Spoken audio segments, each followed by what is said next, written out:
ओम श्री गुरुवे नमः। ओम नमः ब्रह्मादिभ्यो ब्रह्म विद्या संप्रदायक कृतभ्यो वंश ऋषिभ्यो महद्भ्यो नमः गुरुभ्यः। सर्वोपप्लवरहिता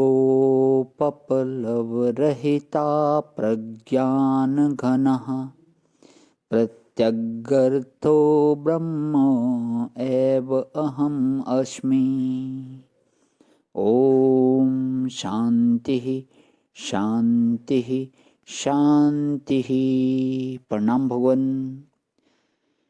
श्री विचार सागर दर्पण स्वामी श्री मनोहरानंद जी महाराज का दिव्य ग्रंथ, जिसमें भगवान हमारा दृष्टि सृष्टिवाद चल रहा है। और भगवान दृष्टि सृष्टिवाद में जिज्ञासु ने ऐसे ऐसे प्रश्न उठाए हैं कि जो भी जिज्ञासु लगातार सत्संग नहीं सुन पाते हैं तो उनके वो प्रश्न जो हैं बने रह जाते हैं। इस सृष्टि से, दृष्टि और सृष्टि से इस भेद को जो समझना बहुत मुश्किल है, बहुत ही डिफ़िकल्ट है। तो इसमें स्वामी जी ने बहुत सुंदर सुंदर और बहुत ही सिंपल जो हैं उदाहरणों से, स्वप्न के उदाहरणों से जो हैं समाधान दिए हैं। तो भगवान आज जो है जिज्ञासु की शंका है सॉरी शंका है भगवान, जो दृष्टि सृष्टिवादी ऐसा कहते हैं कि जब हम सो जाते हैं तो कमरा और या स्थूल शरीर आदि सारा ब्रह्मांड नहीं रहता है, और जब हम जगते हैं तब ये सभी पदार्थ फिर नवीन उत्पन्न हो जाते हैं। उनका कहना कहाँ तक सत्य है? क्योंकि भगवान, यदि सोने मात्र से ही शरीर आदि न रहें और फिर जगने मात्र से ही नए उत्पन्न हो जाएं, तो रात्रि का खाया हुआ भोजन जो अपने ही समय पर हजम होकर के रस आदि को उत्पन्न करता है तथा निद्रा में पाचन क्रिया और सुंदर रूप से होती है, इस आयुर्वेद के सिद्धांत के अनुसार कही गई पाचन क्रिया कैसे उत्पन्न उपपन्न मतलब कैसे सिद्ध होगी? यदि इस आयुर्वेद के सिद्धांत को न मान करके ऐसा कहा जाए कि जैसे रस व रक्त आदि रूप से भोजन का पाक दिखाई देता है, वह वास्तव में होता नहीं है, परंतु जिस समय हमको प्रतीत होता है उसी समय अनिर्वचनीय उत्पन्न होता है। अतः उसकी उत्पत्ति में जो क्रम हम समझ रहे हैं सो भ्रम है। तो हम कहेंगे कि वह नूतन रक्त आदि का दर्शन भी यदि हमारा ही संकल्प है तो उस नूतन रक्त आदि के संस्कार भी पहले से मानने पड़ेंगे।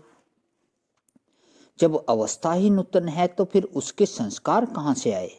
क्योंकि संस्कार तो पूर्व अनुभूत पदार्थ के ही हो सकते हैं, जो पहले देखा हुआ हो। यानी कि यदि कहा जाए कि वह नूतनता भी पूर्व अनुभूत है ही, तो वद तो व्याघात दोष हो जाएगा। क्योंकि जो वस्तु पहले से ही अनुभूत है तो वह नूतन कैसे? और यदि नूतन है अर्थात वह वस्तु पहले नहीं थी, तो फिर अनुभव किसका हुआ था? और यदि अनुभव भी नहीं हुआ था तो संस्कार कहाँ से आए थे? और यदि संस्कार भी नहीं थे तो फिर वैसे ही तृप्त अथवा स्वस्थ शरीर का अनुभव कैसे हुआ? भूखे व दुबले ही शरीर का अनुभव क्यों नहीं हुआ? अतः संसार के नियमित अनुभवों की श्रृंखला उसके पहले उसके नियमित श्रृंखला बद्ध किसी कारण तत्व को सिद्ध करती है।